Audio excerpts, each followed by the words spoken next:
સુરત શહેરમાં તૈયાર ખોરાકમાં થતા પનીરને લઈને હવે રાજ્ય સરકારના મહત્વપૂર્ણ નિર્ણય બાદ હવે એસઓજી અને ફૂડ સેફ્ટી વિભાગે સંયુક્ત કામગીરી શરૂ કરી છે। હોટલ, રેસ્ટોરન્ટ અને ફૂડ આઉટલેટ્સમાં પનીર કે એના લોગ અંગે સ્પષ્ટ બોર્ડ લગાવવું ફરજિયાત બનાવાયું છે।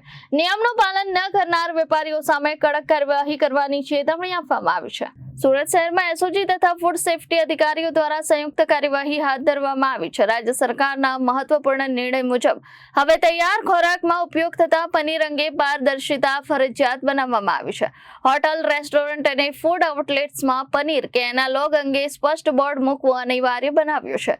ગ્રાહકોને સાચી માહિતી મળે તે માટે આ નિયમ લાગુ કરવામાં આવ્યો છે। શહેરની જાણીતી ફૂડ ચેઇન્સ અને આઉટલેટ્સમાં સરપ્રાઇઝ ચેકિંગ હાથ ધરવામાં આવ્યું છે। આ તપાસ દરમિયાન બોર્ડ લગાવવામાં આવ્યા છે કે નહીં તેની કડક ચકાસણી કરવામાં આવી રહી છે। નિયમ મુજબ 10 એપ્રિલ 2026 સુધીમાં બોર્ડ લગાવવાનો કડક આદેશ આપવામાં આવ્યો છે।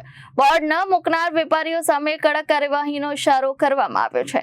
નિયમોનો ભંગ કરનાર ₹10 લાખ સુધીનો ભારે દંડ ફટકારવાની જોગવાઈ કરવામાં આવી છે।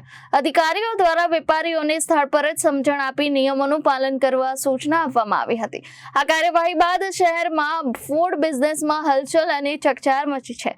ગ્રાહકોના હિતમાં લેવાયેલ આ નિર્ણયને મહત્વપૂર્ણ પગલું માનવામાં આવી રહ્યું છે।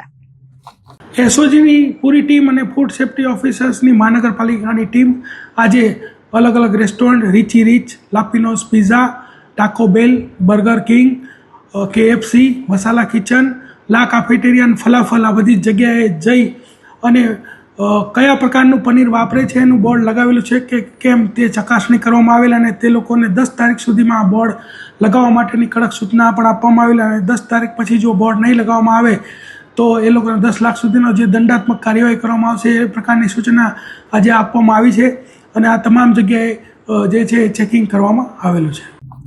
Bureau report, Janadesh news, Surat.